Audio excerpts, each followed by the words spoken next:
Selamat pagi saudara yang diberkati Tuhan. Selamat kita jumpa lagi dalam doa pagi. Pagi hari ini sebelum kita langkah di hari yang baru, kita mau datang kepada Tuhan. Terlebih dahulu kita mau mendengarkan firman Allah. Biar firman Allah menjadi renungan kita di sepanjang hari ini. Kita berdoa. Bapa di sorga, terima kasih Bapa kalau pagi hari ini kami boleh ada sebagaimana kami ada. Kami tahu ini bukan karena kebetulan, bukan karena kuat dan gagah kami, tetapi semua ini karena kemurahan Tuhan saja. Kami boleh bangun di pagi hari ini dengan tubuh yang sehat. Bapa, urapi kami semua untuk membaca dan mendengarkan firman Allah. Urapi hamba-Mu dalam nama Yesus. Haleluya. Amin. Puji Tuhan. Saudara, firman Allah pagi hari ini saya ambil dari Kisah Rasul, pasalnya yang ke-10, ayatnya yang ke-19. Kisah Rasul pasal 10 ayat 19, demikian bunyi firman Tuhan. Dan ketika Petrus sedang berpikir tentang penglihatan itu, berkatalah Roh, ada 3 orang mencari engkau. Puji Tuhan. Saudara, pagi hari ini firman Allah saya beri judul, yaitu mendengarkan suara Roh Kudus. Saudara, hari-hari ini kita seringkali mendengar orang berkata, aku mendapatkan pesan dari Tuhan. Tuhan berbicara kepadaku bla bla bla bla. Tuhan katakan kepadaku harus begini dan harus begitu. Tetapi saudara-saudara, segala sesuatu itu perlu kita uji. Saya tidak bermaksud untuk hakimi saudara-saudara pada orang-orang yang mendapatkan karunia, misalnya bisa mendengarkan langsung suara Tuhan, bisa ketemu langsung dengan Tuhan, Tuhan berbicara kepadanya dan lain sebagainya.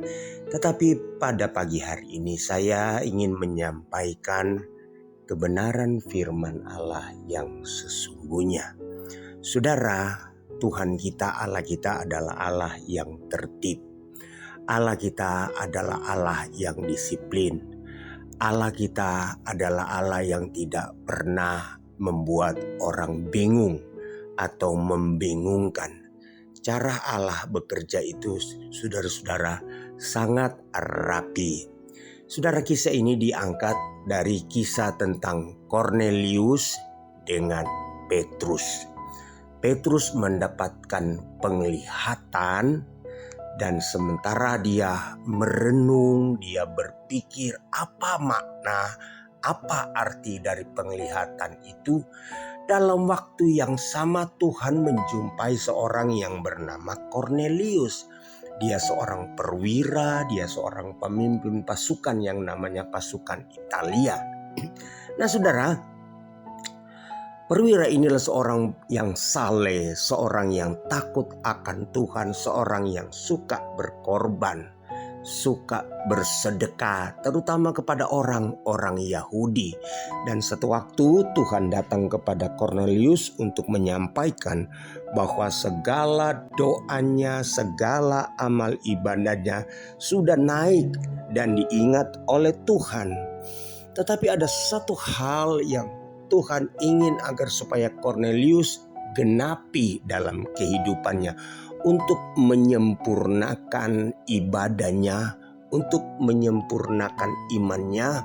Maka Tuhan ingin agar supaya dia mendatangi atau memanggil seorang rasul yang bernama Petrus. Nah, saudara-saudara, sementara Petrus berpikir tentang penglihatan itu, maka Tuhan berbicara datang kepada Kornelius supaya Kornelius menyuruh saudara-saudara beberapa orang untuk pergi mendapatkan Petrus. Petrus pada waktu sedang berada di Yope. Dia sedang menumpang di seorang yang bernama Simon juga, tapi Simon seorang penyamak kulit.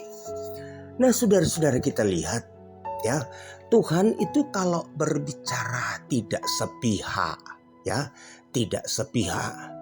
Kalau Tuhan hanya berbicara kepada Kornelius, tiba-tiba ada orang datang kepada Petrus dengan mengatasnamakan Kornelius menyuruh kami berdasarkan suara Tuhan dan lain sebagainya. Mungkin Petrus akan bingung, saudara-saudara. Demikian sebaliknya juga kalau Tuhan hanya berbicara sepihak kepada Petrus, sesudah tiba-tiba Petrus datang menjumpai Kornelius dan mengatakan hal-hal yang Kornelius belum pahami, Kornelius pasti akan bingung dan ragu, bertanya dan segalanya. Tetapi kita melihat Allah kita adalah Allah yang tertib. Dia berbicara tidak sepihak. Coba kita baca Kornelius dalam Kisah Rasul pasalnya yang ke-10 ayat 3. Dalam suatu penglihatan kira-kira jam 3 petang jelas tampak kepadanya seorang malaikat Allah masuk ke rumahnya dan berkata kepadanya, Kornelius. Ia menatap malaikat itu dengan takut. Ia berkata, ada apa Tuhan?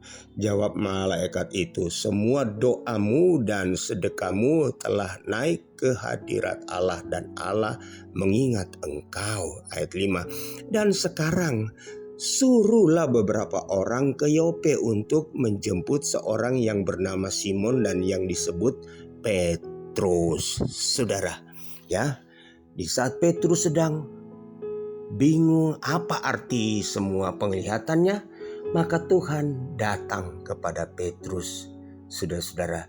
Dan orang-orang datang menjemput Petrus atas suruhan dari Kornelius yang telah mendapat pesan, yang telah mendapat perintah dari Tuhan lewat malaikat.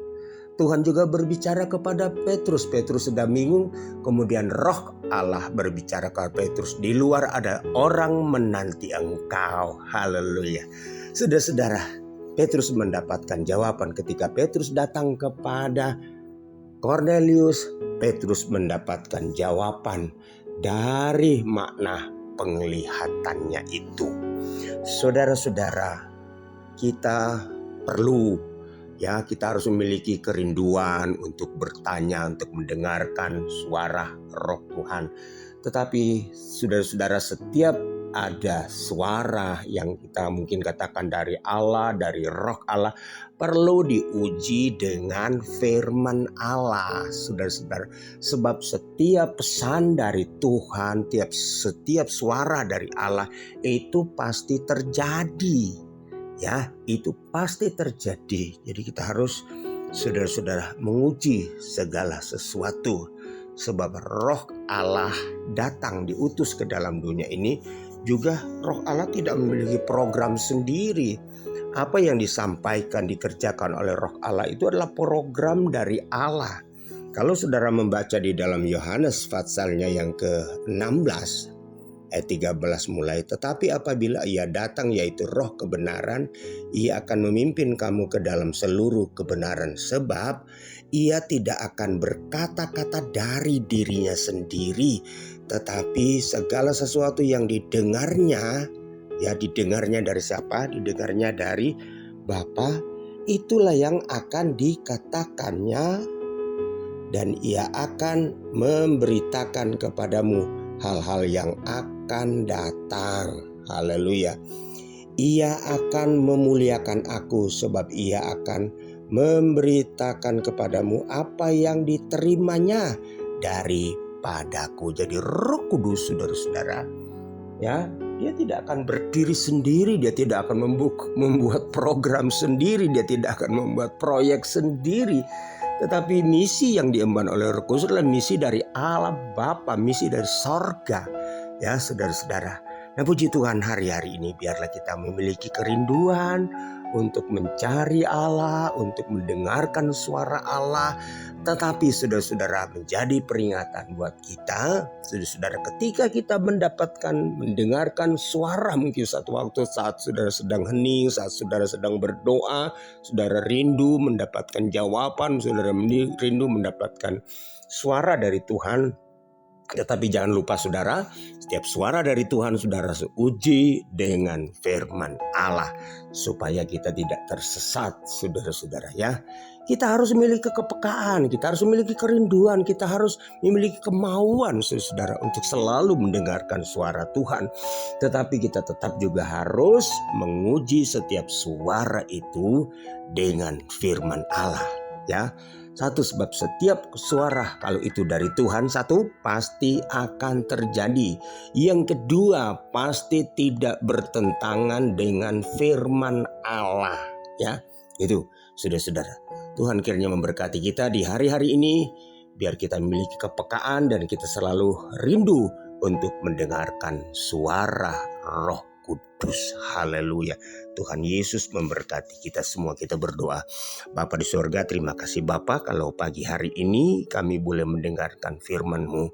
Kami percaya Bapa, ada saat-saat tertentu di mana Tuhan ingin berbicara kepada kami. Tetapi mungkin kami sibuk, kami tidak menghiraukan atau kami mengabaikan. Melalui firman Allah pada pagi hari ini Tuhan, Engkau mengajar kami supaya kami memiliki kepekaan, kami juga memiliki kerinduan untuk selalu mencari hadirat Allah, untuk selalu ingin mendengarkan suara Tuhan, agar supaya kami lebih diteguhkan, kami lebih dikuatkan, apa terlebih ketika kami menghadapi persoalan permasalahan yang seringkali membuat kami bingung. Kami butuh jawaban yang pasti Tuhan. Dan itulah yang kami rindukan Tuhan. Itu Tuhan berbicara atau menyatakan sesuatu kepada kami. Tetapi Tuhan ajarlah kepada kami supaya kami memiliki hikmat. Dan kami selalu menguji setiap suara-suara itu dengan kebenaran firman-Mu Tuhan. Terima kasih. Pagi hari ini kami berdoa Bapa untuk kehidupan seluruh sidin jemaat-Mu Tuhan. Engkau memberkati setiap permasalahan, pergumulan umat-umat-Mu. Tuhan tolong, Tuhan campur tangan. Terima kasih Tuhan. Mereka yang sakit Tuhan sembuhkan. Mereka yang susah Engkau hiburkan pagi hari ini. Mereka yang lemah Tuhan kuatkan dalam nama Yesus. Berkati bangsa dan negara kami. Pulihkan bangsa dan negara kami. Selamatkan bangsa dan negara kami. Berkati pemimpin-pemimpin kami Tuhan. Terima kasih Bapa, terima kasih Yesus, terima kasih Roh Kudus. Inilah yang menjadi doa kami dan syukur kami di pagi hari ini. Dalam nama Yesus. Haleluya. Amin. Puji Tuhan, selamat pagi.